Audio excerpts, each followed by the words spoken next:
boruyu sökelim. Tamamen bir değişmesi lazım.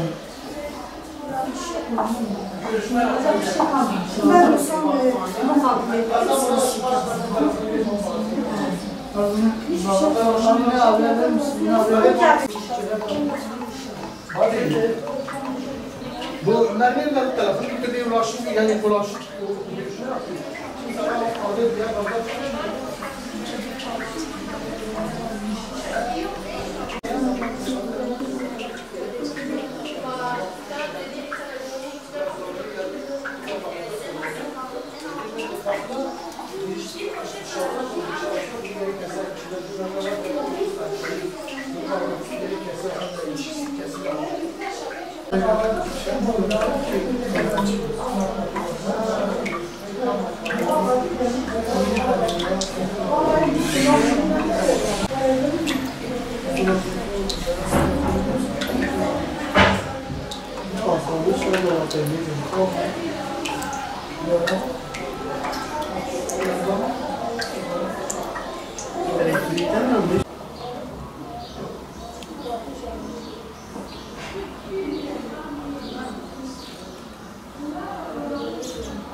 Mesela gelin buraya alın aşağıya.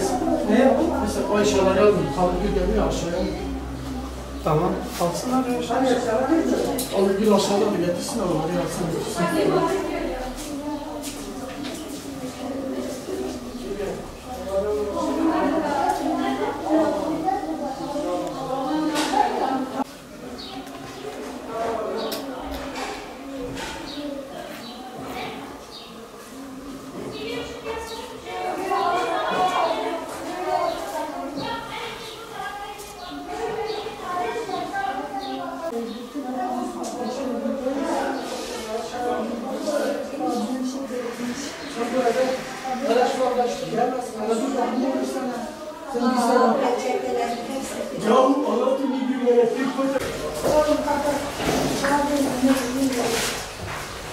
Bakayım başka bir şey yoksa bunları götürün. Yenge gelme.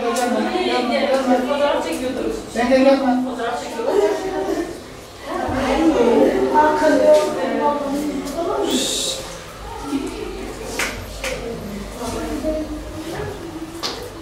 Tam biraz çektim. Bu sabah itibariyle saat 6:40 civarında kız kardeşimin telefonundan bir arama aldım. Yeğenim ağlayarak dayı işte evimiz yandı biz dışarıdayız diye. Ben hemen 2 sokak aşağısında hemen oturuyorum. Canavli'yle zaten çıktık. Geldiğimizde 2 tane itfaiye aracı vardı. İşte sağ olsun söndürmeyle uğraşıyorlardı. Zaten sizlerin de almış olduğunuz görüntüde baktığınız vakit sizler de bu olayın içerisindeki yani buradaki gerçekleşen durumun ne vehmiyetinden zaten haberdar oldunuz. Sağ olun. İşsizlik oranı olsun vesaire birçok sıkıntıların üst üste yığıldığı bir süreç içerisinde eniştem kendisi inşaatta çalışıyor. İnşaat çalışması siz de biliyorsunuz ki durduruldu. Maddi sıkıntıların gerçekten had safhada olduğu bir süreçteyiz.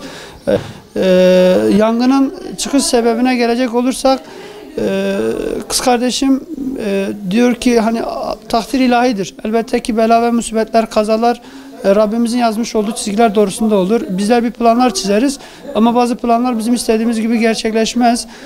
Bu yangının sebebini de elektrik kontağından çıktı olarak görülüyor. Buzdolabından çıkan bir kontaktan dolayı işte elektrik kontağının yanması, tutuşması sonucu görüntüde de görülmüş olduğunuz üzere bütün yangının geliş yeri mutfaktan gelmektedir. Dediğim gibi ev şu anda hiçbir şekilde kullanılamaz haldedir. Benim küçüğümdür. Kız kardeşimin bana söylediği üzere abi diyor Allah'ın diyor inayeti oldu diyor. Biri diyor beni dürttü dedi. Hani Allah hani metafizik boyut deriz ya. Metafizik boyutta Rabbi Rahim demek ki daha yiyeceğimiz derler ya bir rızkımız var ki hala daha dünyada öyle diyelim. Binlerce şükürler olsun, çoluk çocuğumuza bir şey olmadı, yeğenlerime bir şey olmadı. İşte bu bizim için büyük bir sevindirici bir haberdir. Çünkü mal bir şekilde gelir, Allah'ın izni inayetiyle cana herhangi bir şekilde bir şey olmadığından dolayı ne kadar şükretsek Allah'a hamdolsun. Beni bir sesin, bir elin beni sarstığını, kalk kalk dediğini söylüyor. Hala o zaten olayın şokunda.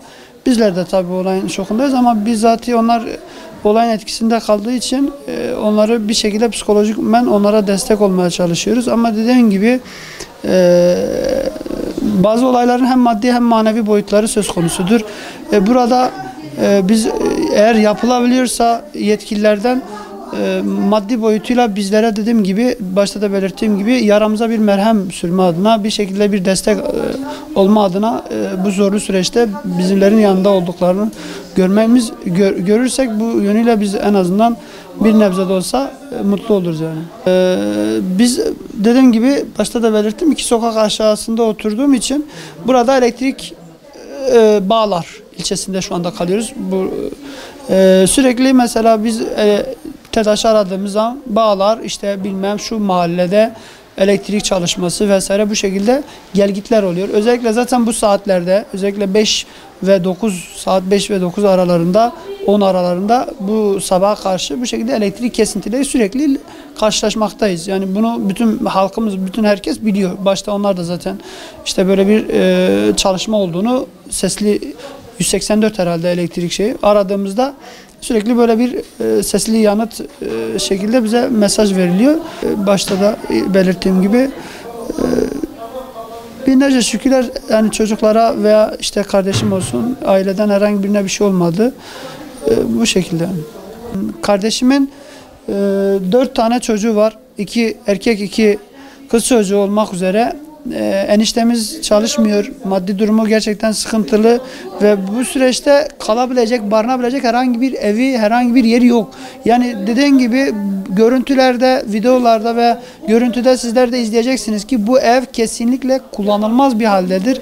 Yani yetkililerden, devletimizden eğer yapılabiliyorsa hani mümkün mertebece barınabilecekleri, bu evin toparlanıp tekrardan bir şekilde varsa hayır sahipleri yardımcı olabilecekse bu evin tadilatında bir şekilde hani az bir şekilde neyse artık kimin elinde nasıl bir hayır yapmak geliyorsa bu şekilde bir yardımda bulunursa gerçekten mutlu oluruz. Ben de gerçekten ben olsun ve ailemden olsun bu zorlu sürecin bir şekilde bizi de etkilediğinden dolayı elimizden geldiğince bizler de bir şeyler yapmaya çalışacağız elbette. Ama kesinlikle bu ev kullanılmaz bir haldedir. Burada barınılamaz. Burada 6 kişi, 6 tane 4 çocuk, anne babayla birlikte 6 kişinin burada barınması mümkün değildir.